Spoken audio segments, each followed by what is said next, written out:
আসসালামু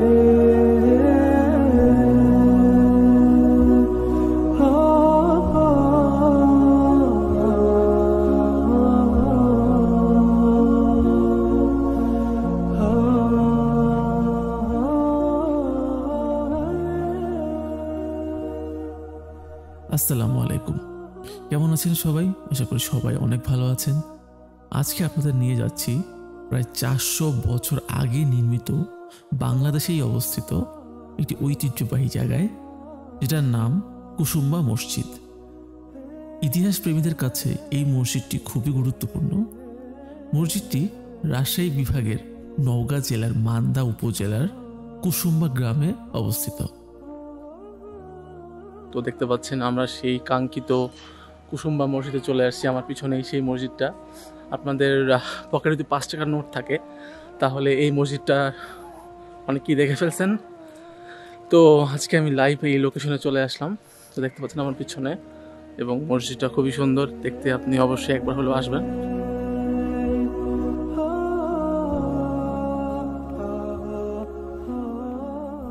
মসজিদটি 1558 থেকে 1569 খ্রিস্টাব্দের মধ্যে নির্মাণ করা হয়। আফগানি শাসন আমলে সুর বংশের শেষ দিকের শাসক গিয়াস উদ্দিন বাহাদুর শাহের আমলে সুলাইমান নামের একজন এই মসজিদটি নির্মাণ করেন, এবং মসজিদটিকে আরও টুরিস্ট উপযোগী করার জন্য 2017 সালে এই চতুর্দিকে ফুলের বাগান সহ আলোকসজ্জার কাজ করা হয়। মসজিদের দৈর্ঘ্য প্রায় 58 ফুট, প্রস্থে 42 ফুট। 2 সারিতে 6টি গোলাকার গম্বুজ রয়েছে। মসজিদের গায়ে রয়েছে লতাপাতার নকশা। মসজিদটির মূল গাঁথনি ইটের হলেও এর সম্পূর্ণ দেয়াল এবং ভেতরের খিলানগুলো পাথরের আস্তরণে ঢাকা। এমনকি মসজিদটির স্তম্ভ, ভিত্তিমঞ্চ, মেঝে এবং দেয়ালের জালি নকশাগুলো পাথরের করা।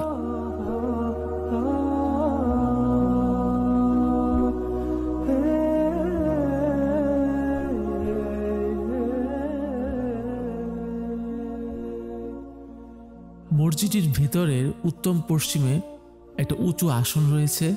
ধারণা করা হয় এই আসনে বসেই তৎকালীন বিচারকরা এলাকার বিভিন্ন সমস্যার বিচার কার্য পরিচালনা করবেন। আর একটা গুরুত্বপূর্ণ বৈশিষ্ট্য হচ্ছে এখানে নারী পুরুষ উভয়ই নামাজ পড়তে পারবেন, তবে নারীদের নামাজের জন্য আলাদা জায়গা আছে।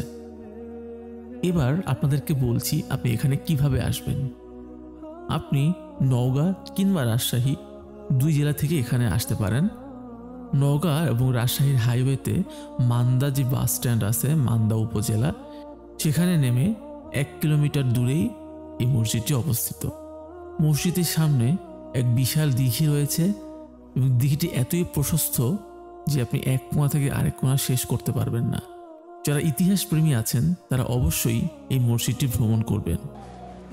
তো দেখতে পাচ্ছেন আমার পিছনে সেই বিশাল আকার বটগাছটা। আমার মনে হয় এটা বহু বছর আগের পুরনো, এবং আমার এই পাশে হচ্ছে কি মসজিদটার এই ডান সাইড, এবং আমরা ফ্রন্ট সাইডেও যাব এবং দেখাবো আপনাদেরকে। আরেকটা ছোট টিপস দিয়ে দিই, সেটা হচ্ছে আপনার পকেটে যদি 5 টাকা না থাকে অবশ্যই এই মসজিদটির সাথে ছবি তোলার জন্য একটা 5 টাকার নোট, যেখানে এই মসজিদটির ছবি আছে, সেটা নিয়ে যাবেন এবং এরকম করে একটা ছবি তুলবেন। দেখবেন খুবই অন্যরকম লাগবে। যারা মুসলিম তারা অবশ্যই এই মসজিদে ভ্রমণ করবেন এবং এক ওয়াক্ত হলেও এখানে নামাজ পড়ার চেষ্টা করবেন।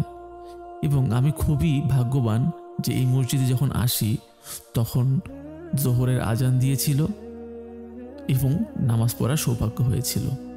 আজকের মতো এই পর্যন্তই। সবাই ভালো থাকবেন। আসসালামু আলাইকুম। পরবর্তীতে কোথায় আমি যেতে পারি সেটা আমাকে কমেন্ট সেকশনে জানাতে পারেন। আমি চেষ্টা করব আপনার এলাকায় ভালো একটা ঐতিহ্যবাহী জায়গা বিশ্বের মাঝে তুলে ধরার। আসসালামু আলাইকুম। সবাই ভালো থাকবেন। আল্লাহ হাফেজ। দেখা হবে আমাদের নেক্সট ভিডিওতে।